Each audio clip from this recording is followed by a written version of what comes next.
이 출애굽기를 생각하면 뭐가 떠오르세요?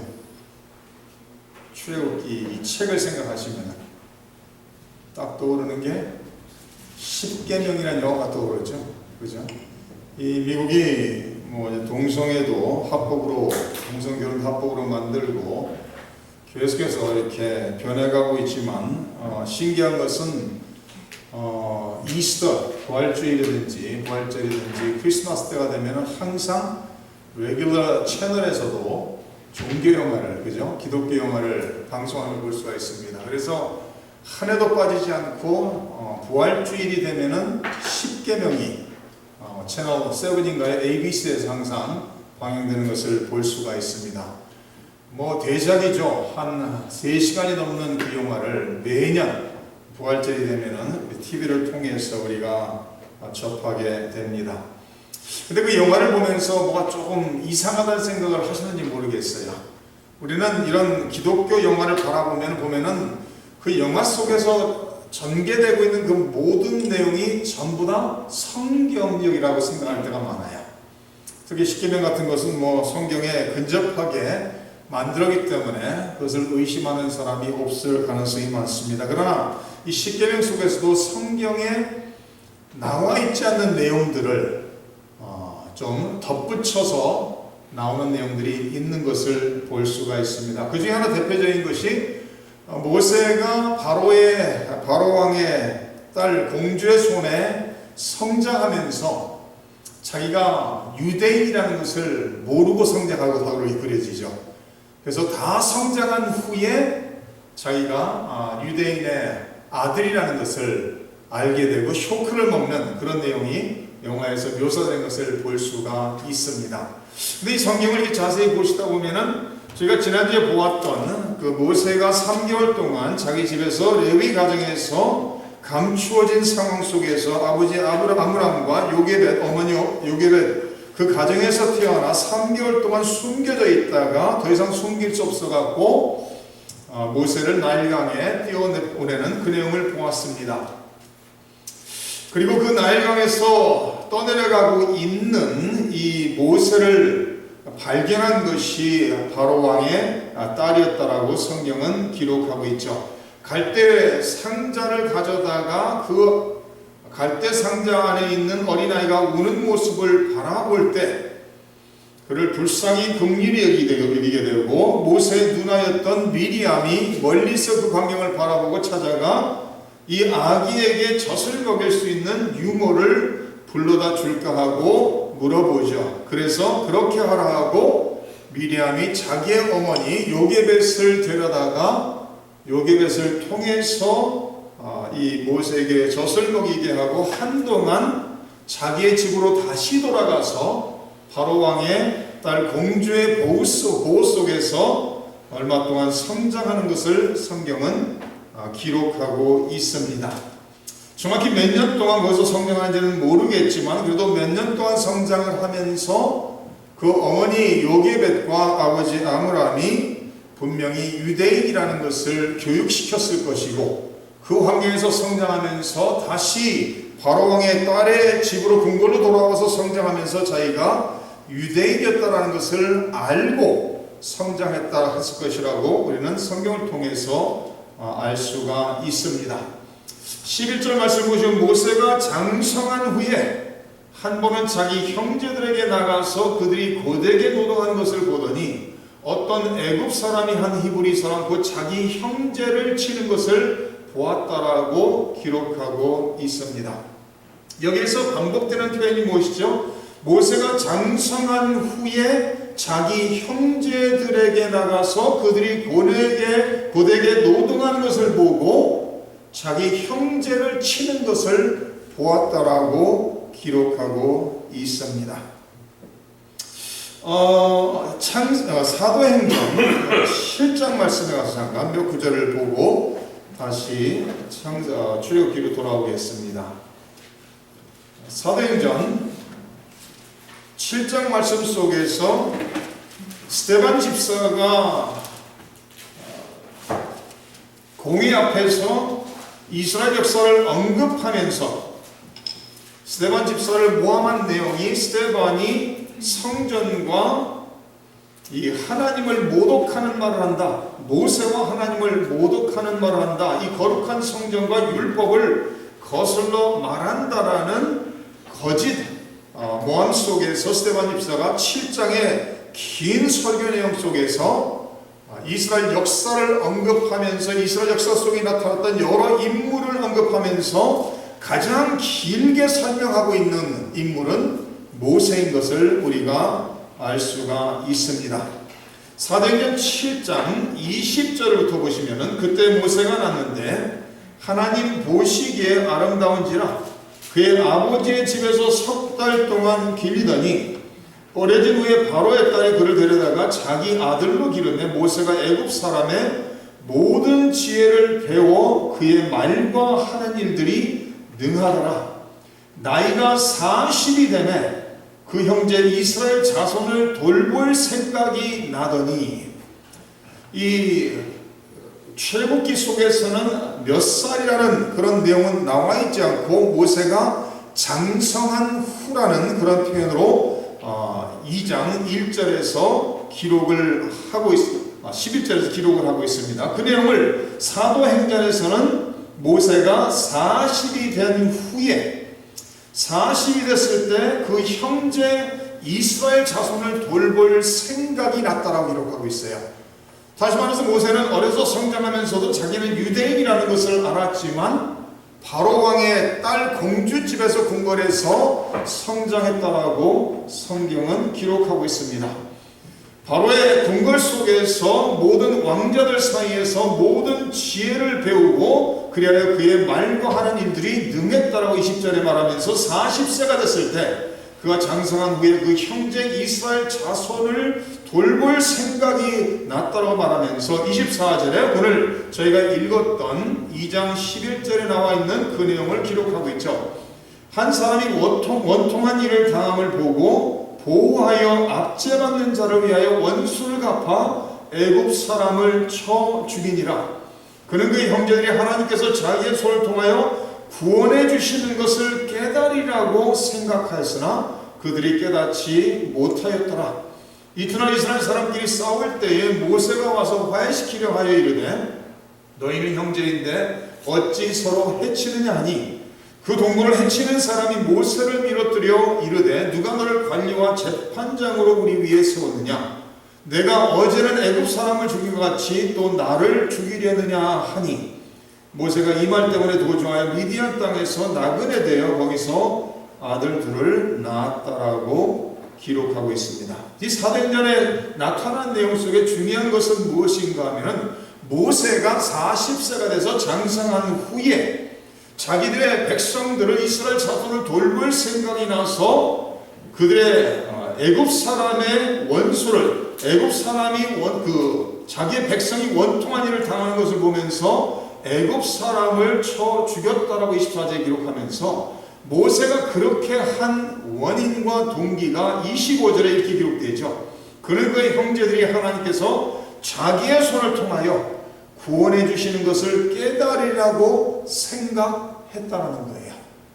모세가 40세가 돼서 성장한 후에 장성한 후에 이제는 자기 손을 통해서 하나님께서 이스라엘 백성 자기 형제들을 백성을 구원하실 것이라고 자기가 이렇게 행동했을 때 그들이 그렇게 깨달을 것이라고 생각할 것이라고 모세가 생각하고 행동을 했는데 이스라엘 백성들이 그 사실을 그렇게 이해하지도 못하고 그렇게 깨닫지도 못했다라고 성경은 기록하고 있습니다. 모세는 40년 동안 바로의 궁궐에서 모든 학문을 배우면서 능력 있는 사람으로 성장한 것을 볼 수가 있습니다. 그래 그 40살이 됐을 때 자기에게 있는 그 능력을 가지고서 자기 백성들을 위해서 싸우고 원수를 갚아준다면 이들이 하나님께서 자기를 통해서 이스라엘 백성들을 구원하실 계획이 있다라고 믿고 따를 것이라 생각했는데 그게 아니라 도리어 자기 백성들이 자기 형제들이 이스라엘 형제들이 싸우는 것을 말리려 했을 때 그 사람들이 말하는 것은 나도 죽이겠느냐.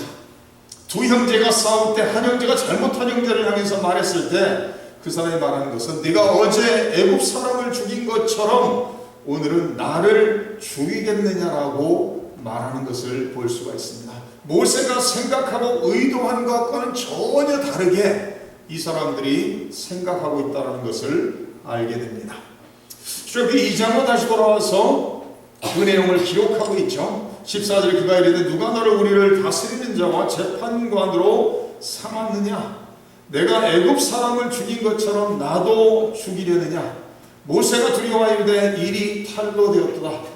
바로가 이를 듣고 모세를 죽이고자 하여 찾는지라 모세가 바로의 낯을 피하여 미디안 땅에 머물며 하루는 우물 곁에 앉았다라고 기록하고 있습니다.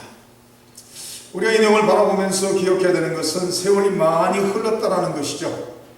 요셉이 살아생전에는 이스라엘 백성들이 요셉을 아는 왕이 세월 받았을 때는 이스라엘 백성들을 향해서 우대하고 그들에게 잘했던 것을 우리는 알 수가 있습니다. 그러나 요셉과 그의 형제들이 다 죽고 요셉에 대해서 모르는 왕이 세월 받았을 때 그들이 이스라엘 백성들이 급성장한 것을 바라보면서 두려워하여 그들을 노예로 부리기 시작을 하죠.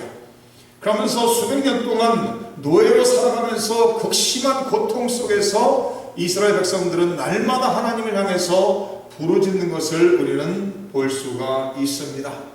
쭉 내려가서 23절을 보시면 여러 해 후에 애굽 왕은 죽었고 이스라엘 자손은 고된 노동으로 말미암아 탄식하며 부르짖으니 그 고된 노동으로 말미암아 부르짖는 소리가 하나님께 상달됐다라고 기록합니다.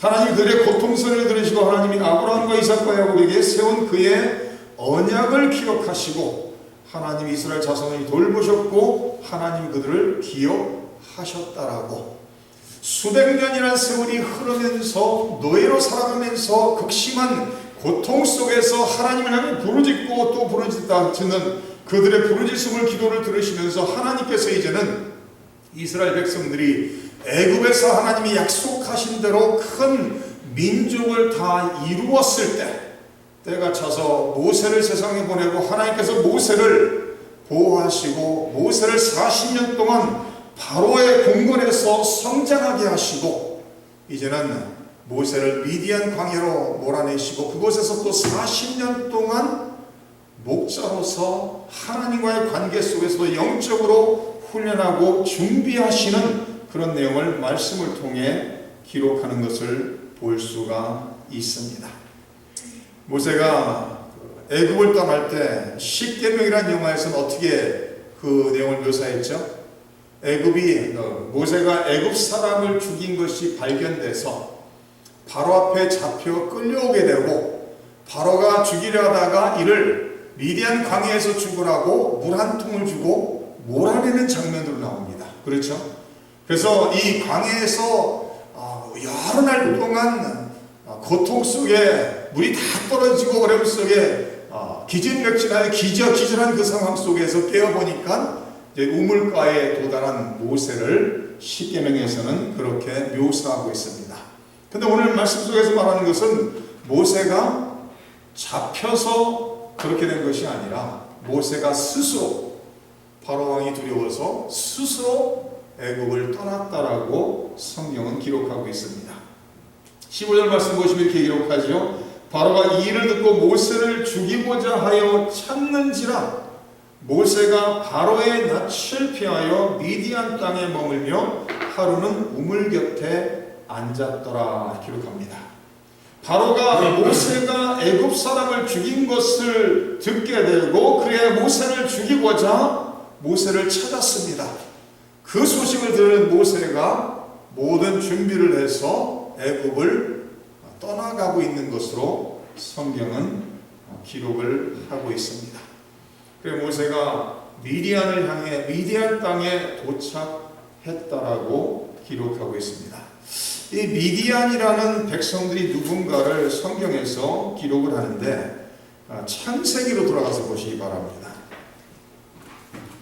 창세기 25장 말씀으로 가시면 거기에 처음으로 미디안이라는 이름이 나오는 것을 볼 수가 있습니다. 창세기 25장 1절 말씀입니다. 아브라함이 후처를 맞이하였으니 그의 이름은 그두라라. 그가 시므란과 욕산과 무단과 미디안과 이스박과 수아를 낳고, 욕산은 수바와 드단을 낳았으며 드단의 자손은 아수르 족속과 르두시 족속과 루음미 족속이며, 미디안의 아들은 에바와 에벨과 한옥과 아비다와 엘디아이니 다 그드라의 자손이었더라. 아브라함이 이삭에게 자기의 모든 소유를 주었고 자기 서자들에게도 재산을 주어 자기 생전에 그들로 하여금 자기 아들 이삭을 떠나 동쪽 땅으로 가게 했다라고 기록하고 있습니다. 다시 말해서 미디안 족속이 누구의 후손이죠? 아브라함의 후손인데 아브라함의 후처 그드라를 통해서 난 후손들이라는 거예요. 아브라함이 그들에게 재산을 살아생전에 나누어 주면서 그들을 이삭을 다 떠나게 했는데, 그들이 떠나서 동방부 동쪽 땅으로 가서 그곳에 있었다라고 성경은 기록하고 있습니다. 그래 바로 미디안이라는 족속이 아브라함의 후처 그드라를 통해 태어난 미디안이라는 그 아들을 통해서 생기게 되는 족속인 것을 볼 수가 있습니다.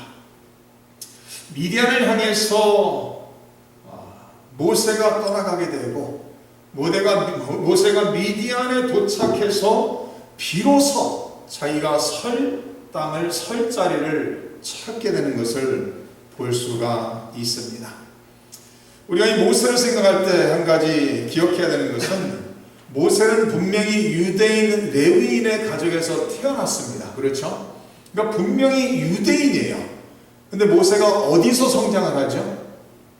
태어나서 몇 년 정도는 아마 부모 밑에서 성장을 하지만, 그런 후에 바로왕의 딸 그 공주 밑에서 공주의 아들로 입양이 돼서 궁궐에서 40년 가까운 세월을 성장한다는 거예요. 그러면 모세는 분명히 유대인인데 무엇을 어떤 문화를 배우죠? 애굽의 문화를 배우는 거예요. 다시 말해서 모세는 이중 문화권 속에서, 이중 언어권 속에서 성장한다는 거예요. 이 미국에서 어려서 미국에 이민 왔든지 미국에서 태어나서 성장하는 2세들을 바라보면 분명히 한국 사람이에요. 그죠? 겉모습은 한국 아이들이에요. 누가 봐도 한국이에요. 근데 1세들이 2세들을 대하면서 실수하는 것 중에 하나가, 분명히 겉모습은 한국 아이들인데 속은 아니라는 것을 놓쳐요. 그래서 2세들 바라보면서 바나나라고 얘기하죠. 겉은 노란데 겉을 벗겨보니까 속은 어떻게 돼요? 속은 하얗다라는 거예요.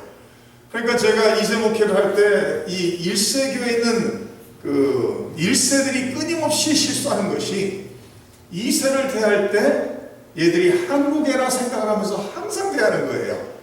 그러니까 이 2세들을 대할 때 30이 넘었어도 어린애 취급을 하고 항상 한국애라는 입장에서 그들을 대하죠. 그러니까 사실은 2세들이 여기서 자라면서 사실은 자기가 누군가에 대한 아이덴티티에 대해서 혼동을 가지고 성장하면서 할 수가 있어요. 분명히 생각하는 것 모든 것은 미국 사람인데, 미국에서 태어나서 미국 시민으로서 미국 사람인데, 사실은 겉모습을 보면 미국 사람 같은 모습은 전혀 없는 자기 자신을 발견하게 되거든요. 아마도 모세가 성장하면서 이런 혼란이 모세에게도 있었을 가능성이 많을 것입니다. 2세들이 불쌍한 세대입니다. 사실은 우리 성도님들이 2세들을 대하면서 그들을 위해서 기도를 많이 하셔야 되겠지만, 불쌍하다는 얘기가 무슨 얘기인가 하면은, 그들은 어디 가서도 끼지를 못해요. 그런 모습이 있는 거 아시죠? 2세들이 1세들과 모습이 똑같으니까 1세들하고 같이 끼지를 못해요. 왜? 언어도 다르고 생각도 다르고 문화도 다르기 때문에. 그렇다 해서 그러면 그들이 미국 산에 가서 그들을 반겨주느냐? 꼭 그렇지도 않아요. 사실은 그들은 미국 사회에서 언어의 문제는 없고 문화적인 이해는 다 하지만은 그들의 겉모습 때문에 그들이 미국 사회에서 성장할 수 있는 게 한계가 있는 것을 알게 됩니다. 그래서 다시 말해서 2세들은 성장하면서 있을 곳이 없는 거예요. 1세들과 있어도 편하지 않고 2세들과 있어도 미국 문화 속에 들어가도 편하지 않는 그런 모습으로 성장하는 것을 볼 수가 있습니다. 바로 모세가 그런 모습입니다. 궁궐에서 바로의 딸 왕자들과 함께 성장을 하지만 그 모든 애굽의 왕자들 사이에 성장을 하지만 인정을 받거나 그들이 모세를 알아주지를 않는 것이죠. 그럼 모세가 성장해서 유대인들 앞에 가서 섰을 때 그럼 유대인들이 그들을 받아주냐? 전혀 그렇지 않죠. 모세는 궁궐에서 성장하고 편안하게 원하는 대로 모든 것을 하면서 살기 때문에 노예로 살아가는 유대인들이 모세를 받아줄 이유가 없죠. 근데 모세가 바로 왕이 두려워서 미디안을 도망가서 그곳에서 이방 사람들 전혀 알지도 못하는 미디안 사람들에게 그들을 통해서 자기를 반겨주는, 더 나아가서 그곳에서 가정을 꾸려나가면서 자기가 설 자리를 찾게 되는 것을 볼 수가 있습니다. 모세가 미디안에 도착해서 미디안 우물에 있다가 여기에 성경에 나와 있는 이드로의 딸들을 도와주는 내용이 기록 나타나는 것을 볼 수가 있습니다. 16절입니다. 미디안 제사장에게 7딸이 있었더니 그들이 와서 물을 길어 부위에 채우고 그들의 아버지의 양떼에게 먹이려 하는데 목자들이 와서 그들을 쫓는지라. 모세가 일어나 그들을 도와 그 양떼에게 먹이니라. 그들이 그들의 아버지 루엘에게 이를 때 아버지가 이르되 너희가 오늘은 어찌하여 같이 속히 돌아오느냐. 그들이 이르되 한 애굽 사람이 우리를 목자들의 손에서 건져내고 우리를 위하여 물을 길어 양떼에게 먹였나이다. 아버지가 딸들에게 이르되 그 사람이 어디 있느냐. 너희가 어찌하여 그 사람을 버려두고 왔느냐. 그를 청하여 음식을 대접하라 하였더라. 모세가 그와 동거하기를 기뻐하며 그가 그의 딸 십보라를 모세에게 주었더니 그가 아들을 낳으매 모세가 그의 이름을 게르솜이라 하여 이르되 내가 타국에서 나그네가 되었음이라 하였더라. 모세가 이 르우엘의 딸들을 도와주게 되고 결국은 르우엘을 만나게 되고 이제 3절에 가서는 르우엘이라는 이름이 제사장 이드로라고 이렇게 기록이 되면서 계속 기록돼서 이드로라는 이름으로서 기록되는 것을 볼 수가 있습니다. 거기서 그들과 함께 살기로 결정을 하고 그 딸 중에 하나인 십보라와 결혼하게 되고 결혼하여 아들을 낳았는데 그 아들의 이름을 게르솜이라고 이름을 지었다라고 성경은 말하고 있습니다. 모세가 타국에 가서 이방인으로서 비로소 그곳에서 미디안 사람들과 같이 동거하면서 그곳에서 십보라와 결혼하여 아들 게르솜을 낳고 살면서 새로운 삶을 시작하고 가정을 꾸리게 되고 그곳에서 자기가 설 자리를 찾게 되는 것을 우리는 알 수가 있습니다. 그러면서 모세가 미디안에서 이제는 40년이라는 세월을 목자로서 양을 치면서 사는 것을 성경은 기록을 하고 있습니다. 모세는 자기의 힘으로 자기의 능력으로 자기의 백성을 구하려 했습니다. 그런데 하나님께서 아니라는 것이죠. 하나님은 사람의 능력이나 사람의 힘으로 역사를 이끌어 가시는 분이 아니라는 거예요. 그래서 결국은 하나님께서 모세를 미디안 광야로 몰아내시고 그곳에서 미디안 족속을 만나 가정을 꾸리게 하시고 아들을 낳아 이름을 게르솜이라고 지으면서 자기가 이방 땅에서 이방 사람들 사이에서 자기가 살아가게 됐다라고 말하면서 그곳에서 40년 동안 인생을 보내면서 영적으로 하나님과 깊은 만남을 갖게 되는 것을 볼 수가 있습니다. 모세는 아마 애굽을 떠나면서 자기의 생명을 보존하기 위해서 바로가 두려워서 떠났습니다. 그러나 하나님의 계획은 모세를 미디안에서 40년 동안 영적으로 훈련하시고 준비하셔서 하나님께서 그를 다시 애굽으로 돌려보내 하나님의 백성들을 이제는 큰 민족을 이룬 그 이스라엘 백성들을 구원할 계획을 모세를 통해서 구원할 계획을 하나님께서 하시고 인도하고 계셨다라는 말씀입니다. 하나님께서는 하나님의 백성들을 통해서 역사 속에서 하나님의 뜻을 이루어 가십니다. 오늘 21세기를 살아가는 저와 우리 성도님들의 삶을 통해서도 하나님께서 하나님의 역사를, 하나님의 뜻을 이루기 위해서 우리를 훈련하시고 연단하시고 준비하시고 사용하신다라는 것을 믿고 오늘 하루도 하나님을 위해서 하나님의 뜻 가운데 하나님을 기쁘시게 드리는 저와 우리 성도님들 되시기를 주님의 이름으로 축원합니다.